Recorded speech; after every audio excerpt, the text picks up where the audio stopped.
the field for Chris Allen goes up into the gates, and we are ready. Ollie French looking across the line. Set, hits the button, happy, they're off and running. 3 Generations straight out the back door early, and Classify is going to go back as well. Arawata Chief has begun quickly, challenge with it on the outside, Real Defensive right with these on the inside, and then Deacon Brody pressing forward a little wider out for Isaac Lupton. Loot behind these in the blue and black diagonals, and then it's a steal. As they head down past the 1,000 metres on this circuit, they get away about 4 lengths on 3 Generations and Classify the inside of that runner to the next, and Arawata Chief a dashing jump in front, leads by 2 to Deacon Brody. Hotshot Challenge is third, about a length and a half off those, about to be joined by Loot on the outside. As they work down the side of the course on their first occasion, Real Defensive 2 lengths away, It's a Steal is joining that. 3 Generations 3 away, and 4 to Classifies the last one. As they run past the 600 metres on this first circuit, and Arawata Chief comes to the next hurdle, sights it up and over it nicely from Deacon Brody and Loot. They've all made it. Fourth on the outside is It's a Steal, and the fifth one is your favourite Challenge, and they're followed through by 3 Generations. Real Defensive is covering that runner, and a long way to Classify. Dropped off them by 8 or 9 lengths here as they're about to come to the first in the straight here, and Arawata Chief attacking the fences and gets over it nicely for Jonathan Riddell. Is a clear leader by 3 lengths now to Deacon Brody. Loot is working forward over on the outside as they take the second in the straight. Then It's a Steal around Challenge, and 3 Generations inside of those. A circuit to make Real Defensive the next, and getting further away Classifies drop right out of commission as they have a circuit to make here, and Arawata Chief trying to make every post a winner. Runs to the 1,600 metres, leads from Deacon Brody and Loot. Challenge in the centre was the next. It's a Steal's a little wider out, and 3 Generations inside of those, and then we have Real Defensive a long way Classified. Barring that runner, there's not much from top to bottom as they head up into the back of the track here, and here they've got 1,300 metres to travel, and Arawata Chief still a length and a half in front of Deacon Brody, and it is a keenly contested race to the one of the 1,200 metres. Dashing jump the leader. 3 Generations getting through inside of Loot, and now Challenge is asked to go in the centre, followed through by It's a Steal, and then Real Defensive, and getting further away is Classify as they run on down now towards the 1,000 metres. The next about to come up, and Arawata Chief a length on Deacon Brody. Challenge 2 lengths away, the favourite.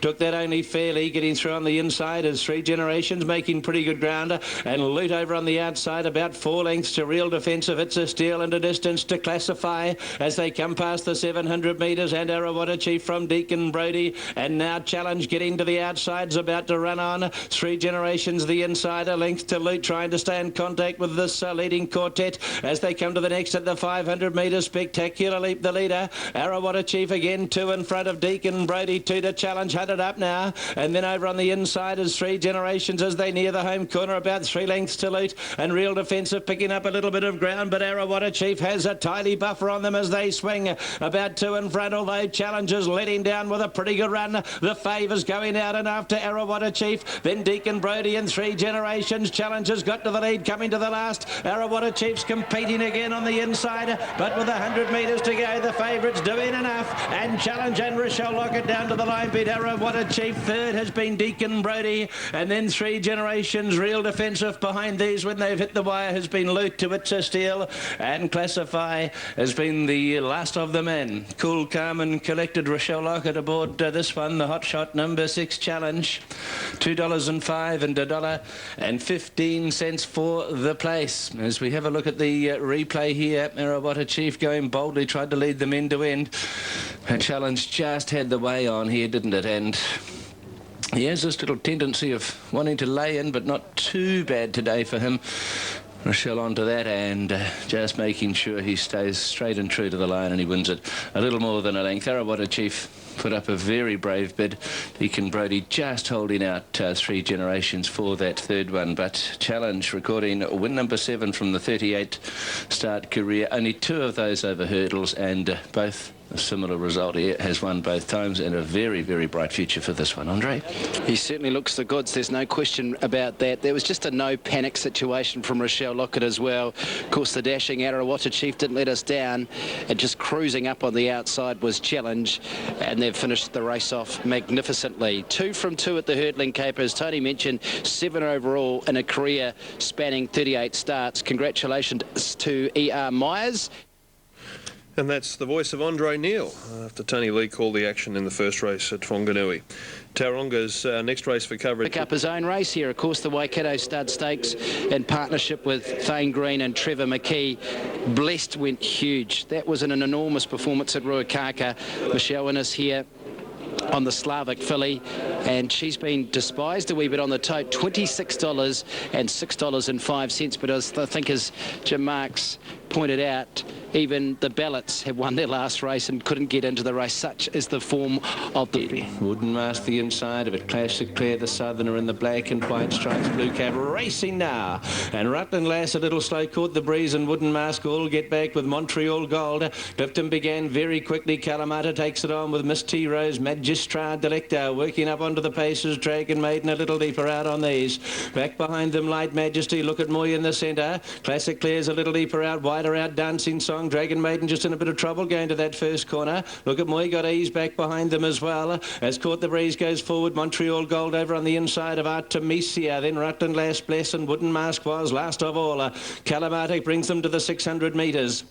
Miss T Rose is second over on the outside. Clifton's getting the lovely run. Magistrate Delecta right in it as well, and Dragon Maiden's a little deeper out. Look at Moy looking to travel up onto the bridle, and then we have Classic Claire. Dancing Song behind these as they turn as Light Majesty, and Rutland Lass as they go for home. We hear Kalamata on the inside. Dragon Maiden, Magistrate Delecta is coming home very strongly. Kalamata the inside, Magistrate Delecta. Clifton, look at Moy getting up on the inside. Kalamata's finding Magistrate Delecta.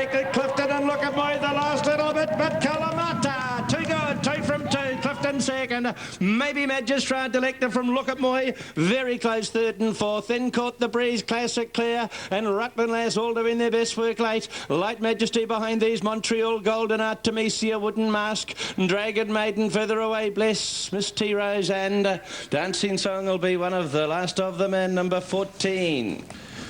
The winning rider is Jason Waddell. Kalamata having its second start. A Desert Prince filly won its first start, 2 for 2. Takes some black type, some important black type, and in what is a bit of a blowout result, 14 ahead of 6, and prepared by Katrina Alexander at Matamata.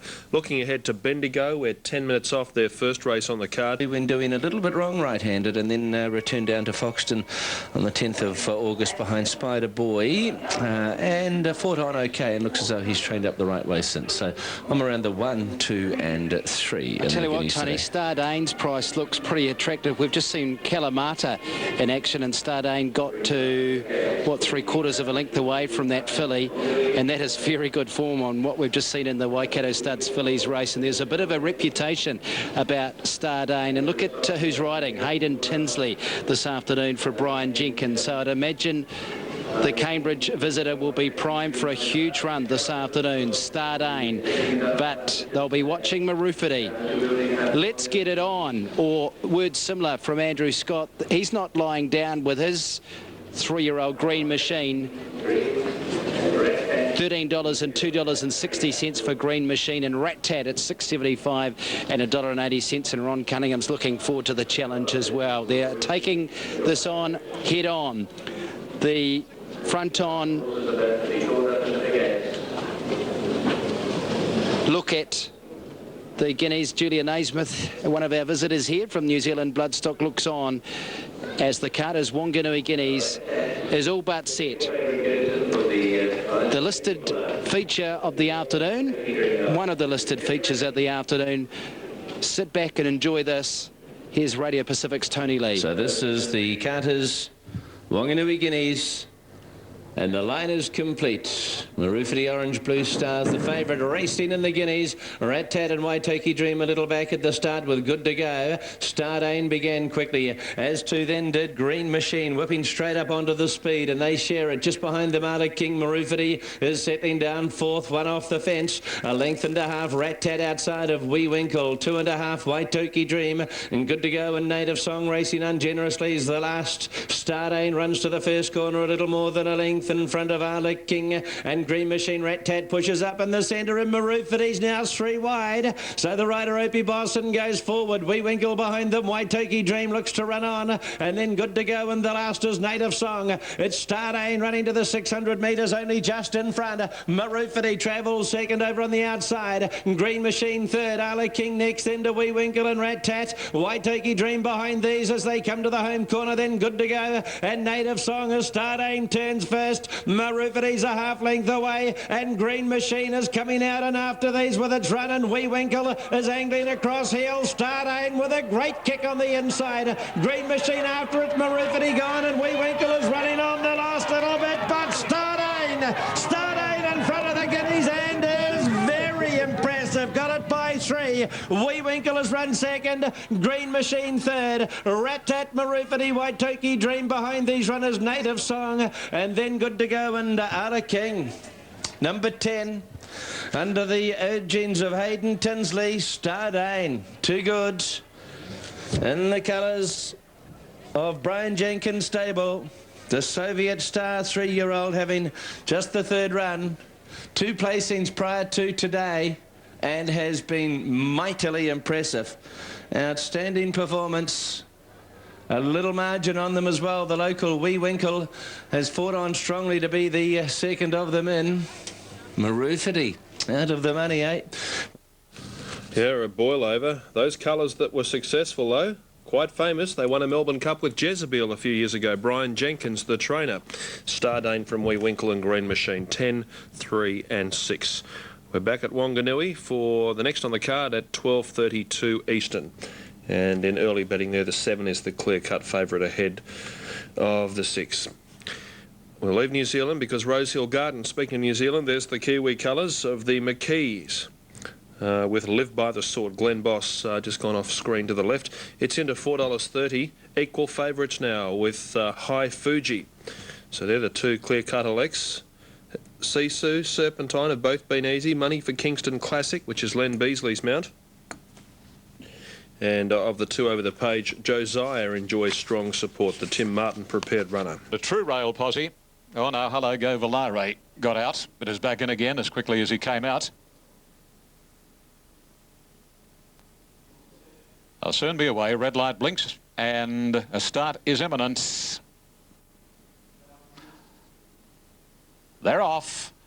And one of the best out was Kingston Classic with Serana Bar, War Queen, High Fuji hustled forward, and so too Sisu.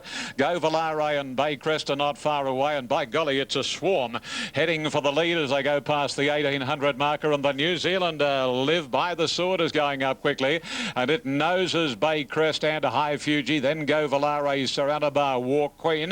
Sisu's pratted out very wide, a length and a half to Serpentine, then Kingston Classic, Jackman Josiah, and 3 lengths to Bruton. Around the first corner they travel and Live by the Sword. The moment Bossy got him to the front, he steadies him now, and into the back, Live by the Sword, a length and a half Baycrest, 2.5 to High Fuji at its quarters, the outer Sisu. Seranabar next over on the inside of Go Valare, War Queen tracking wider out, then Serpentine. Kingston Classic off the course is Josiah from Jackman, and a length and a half to Bruton. Racing down the back of the track and linking up with the halfway marker at the 1,000 pole, and Live by the Sword the leader by a length on Baycrest, and about 4 to Sisu around High Fuji, 3.5 then Seranabar, shaded on the outside by Go Valare, War Queen next, and then comes Serpentine. Kingston Classic, Josiah's got 2 behind him, and they are Jackman and Bruton as they work their way down the side of the course, and out to the 700 now. The leader is Live by the Sword, and comes to the 600 about 3/4 of a length on Baycrest, and Boss is starting to ride the New Zealander hard. 2.5 to Sisu. Josiah making ground, has been wide throughout. Then High Fuji, Go Valare, Kingston Classic and Seranabar. Live by the Sword straightens up, leads by a length and a half on Baycrest. Josiah third, Jackman sneaking up on the rail, and now Kingston Classic is joining in. Kingston Classic at the 200, quickly swept to the front from Live by the Sword, and they're clear of High Fuji, Baycrest and Go Valare, but Kingston Classic in front, putting Lyre to a disappointing run last Saturday at Randwick's a mile too good. Jackman will get up for second, but Kingston Classic wins easily from Jackman. Live by the Sword and High Fuji. Then Sisu, Bruton, followed by Baycrest, Seranabar, Josiah. Further back in the field, Go Volare, Serpentine, and War Queen was last. Number 7 has won the first of the day, Kingston Classic, ridden by Lenny Beasley. Well, he looked to have every chance on paper last week. Maybe that shifting track at Randwick didn't suit him. I know he's won in the wet, and he's been placed in the wet, but doing the preview this morning on inside running, and we pointed out that it's always wise to forgive them one ordinary run, because he did look good at Canterbury. And he looked pretty good here. Number 7, the winner, Kingston Classic, Len Beasley. Number 11 is second, Jackman, ridden by Zach Purton. Number 1 is third, Live by the Sword, ridden by Glenn Boss. And the official fourth place getter was number 6, High Fuji, Darren Beedman. Now, the official tote dividends, the winner has paid $6.50 and $2.70. Number 11, $2.90. Number 1, $1.80. Quinella, $35.30. Exacta, $66.50. Trifecta, $381.40. The first 4, 7, 11, 1, 6, $1,989. The spinner on the odds paid $2.40. Now, the time for the mile and a quarter was 2:02.57. 2:02.57. And have a look at this. Jackman back on the fence with nowhere to go until late. While all the favours went the way of Kingston Classic, Jackman was the one who had to wait for the run to come, sitting in behind Live by the Sword. And here comes the run for Jimmy Cassidy, and runs through second from left of screen and grabs a clear second. Live by the Sword holding on for third. The way of the racing game. 7, 11, 1 and 6. High Fuji in fourth position in the first 4. $1,989. Doomben, and the ratings here went 2, 4, 9 and 1. Quite good. She over-raced, saw daylight the whole way, and the track was off. It was one of those funny runs I think you can forgive, and I'm sure if she runs up to her best, she'll be very hard to beat. And you're right, Eagle Rhythm in race. Track slow rounders out 9 metres. They're set and racing in the first on the card, and Archliner was slow to move and settles at the end, and Miss Watanabe is second last out, and the first to appear here is Dark Desert, lands in front from Boynton, Baggage, and Portland Damascus working wide early. Hardy Mar fifth in behind them as they settled into stride, and they were followed then by Thor's Daughter and the green colours going around the outside, trailed by Pomery Princess, and then came Song of the Sun.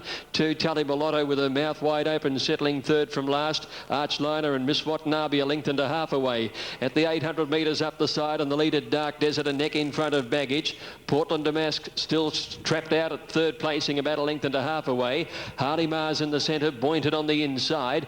A length further back is Thor's Daughter, Song of the Sun, and then Pomery Princess. Another 2 lengths at the 550 metre mark to Archliner, Tally Balotto, and Miss Watanabe last of all. Up towards the turn they race, and Dark Desert's going to corner in front of Baggage. Portland Damask, Hardy Mar just waiting behind them for her run as Thor's Daughter starts her move round the outside. Then Song of the Sun as they corner.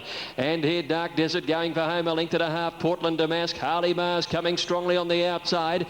Then Song of the Sun followed by Thor's Daughter, and Tally Balotto's producing down the outside. Hardy Mar dashed to the front, 150 to go. Tally Balotto runs up into second placing and is chasing hard. Hardy Mar from Tally Balotto, Song of the Sun. Hardy Mar just in front. Tide gets in. Hardy Mar a half head, Tally Balotto. 2 lengths Song of the Sun, third, a gap to Portland Damask, trailed in then by Thor's Daughter, and next to finish in the race there was Archliner, and a break behind them Boynton, and they were trailed further back by Dark Desert, who weakened. Pomery Princess as well back in company there with Miss Watanabe, and Baggage one of the last over the line. She's only just lasted. Big finishing run from Tally Balotto, but Harley Mar scrapes in for Brett Preble. Number 2, Harley Mar, Brett Preble and Lee Friedman getting home, 1:25.82 the time. Second to Tally Balotto, a stride longer, and she would have picked up Harley Mar. And third place goes to number 11, Song of the Sun, 2, 3 and 11 being posted in the first on the card. 2, 3 and 11 in the time of 1:25.82. Well, gee, she was the one you wanted to be on in the run. She was the one travelling beautifully just behind the pace. Perfectly positioned all of the way by Preble, and she sprinted quickly, and that has won her the race. Tally Balotto coming from a long way back, peeling to the outside, and she really got home hard at the end of that 1400 metres, just missing out under Nicholas Ryan and Song of the Sun third. Round 391.60 the winner, 280 second, 280 for third. Portland Damask did some work in the run before wilting. Nice run by Song of the Sun. Miss Watanabe settling last and never really came into the race. 2-3-11, fourth home was 10, Portland Damask, and fifth was 12, Thor's Daughter. Righto, race 2 on the card. We take out 2 and 4, Pacifiers on 13, Taff of the Miss. Brendan will have the totes for you very shortly on the first event, race 2 at 1 o'clock. Cheers, Greg. It's good to hear your dulcet tones on Memsie Stakes Day, a day which has seen so many stars produced over the years. As we watch the Freedman stable colours, Brett Preble forced to get a little keen over the last half furlong, as Tully Bellotto made a real race of it in the run to the line. Across the line should be first 4, 2, 3, 11, 10 will confirm that fourth and a first 4 dividend with the Scullers. Group 1 worth $100,000. So for Bennett's Green. Okay, this is the third race of the day, second race of the day, and we had a joint cross there, so one obliterated the other. Sorry about that. And 3 Sharp at 270 and 120 is the popular pick here. They're all set. They're racing, and quickly Ma Fickle straight to the lead now from Rampally and Bennett's Green, followed by the favourite Sharp, and then a gap to Wolfman Jack.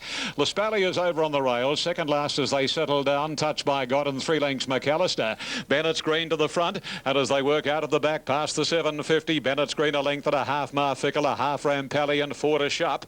Nearly 2 lengths Laspally are inside, Wolfman Jack from Touched by God, and 5 lengths to McAllister. By golly, they're going quickly and they're stringing out. And Bennett's Green, a very pacey type. He's a couple of lengths on Marfickle. Rampallion followed 3 back by Sharp, and then Laspally, Touched by God, Wolfman Jack and McAllister. Entering the stretch and at the 300 marker now. And quickly Marfickle raced up to Bennett's Green to pass it. Sharp called upon now and is going after Marfickle, and a couple of lengths to Touched by God, who's running a big race. But quickly Sharp swept to the front now from Marfickle, and then the Sunday Silence filly Touched by God. But Sharp is running up to her short quote. She's racing clear of Touched by God, and Sharp unextended to beat Touched by God. Marfickle third. McAllister made up many lengths, followed by Bennett's Green, who walked the last 250. Then Laspally, Wolfman Jack and Rampallion was last. Much too good. Number 3 Sharp, ridden by Corey Brown. By Dan Zero from Snarl, trained by John Hawke. She looked very well. And she'd been able to win her second race from start number 9, but 4 seconds to boot and a third. And unextended, as I said, in the run down to the line. The good run outside the winner was by the Sunday Silence filly, Touched by God. She's bred to go much further than today's journey, but she sprinted well fresh, and she looks as though she'll be in for a nice campaign during the springtime. Standing by for numbers, here they come.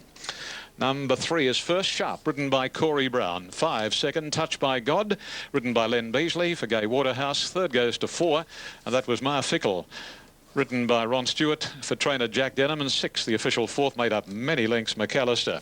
The tote divvies read this way. And the winner, number 3, paid $260 and 120. Number 5, $220. Number 4, $160. The Quinella, $11.50. Exacta, $15.50. The Trifecta, $63.40.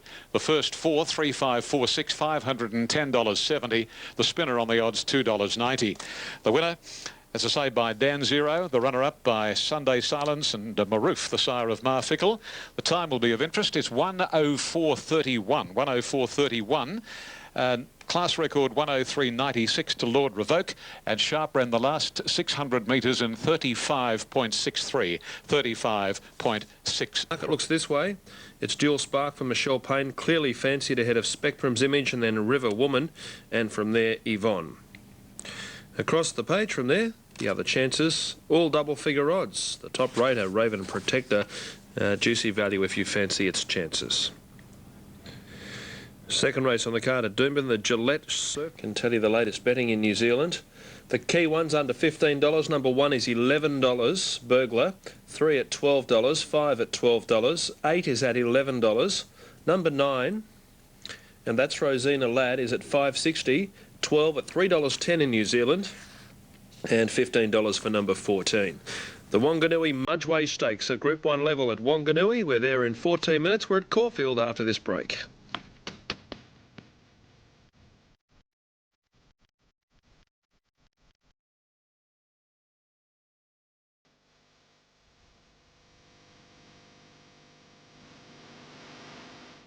Folks, let me tell you about a great punting magazine that's at your newsagents now. Practical Punting Monthly gave out last year's Melbourne Cup winner Media Puzzle when it was 150 to 1, and this month's preview must not be missed. Plus, they've just released a superb winning package called High Five, which boasts a massive 486% profit. It's valued at over $200, but it can be yours free. Practical Punting Monthly. It's at your newsagents now.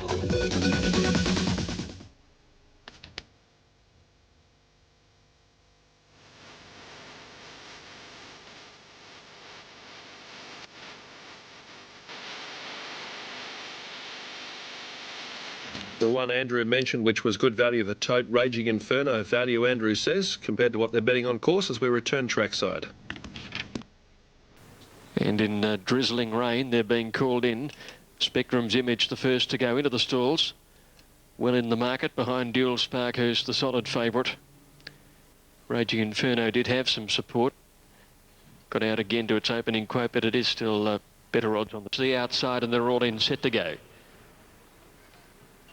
Raining pretty heavily for this second on the card. They're away. Dual Spark began fast, and so did Dan Viva. Forenza got out of the stalls well in the early stages, and Feisty Lass drives through to the inside, followed by Raging Inferno. Taffer to miss as they settle 40 now, and Feisty Lass with the nose roll at the 800 goes up to join Dual Spark. Forenza the centre, a length and a half away is Raging Inferno. She's fourth on the inside from Taffer to miss and Dan Viva. One further back is River Woman, followed then by Raven Protector and Devon. Spectrum's Image going forward around the outside of these, and last of all is Harrow to the turn. Feisty Lass from Forenza. Dual Spark 3 wide, 1.5 Dan Viva in the black and gold, hard ridden around Taffer to miss, Raging Inferno, and then came Yvonne and Spectrum's Image. They corner now and they swing wide, these leaders. Dual Spark the deepest of them, going up to Feisty Lass. Forenza in the centre, then Raging Inferno coming through on the inside, and Yvonne's made up considerable ground down the outside, but Dual Spark accelerated away at the 150. Here's Yvonne pegging her back though.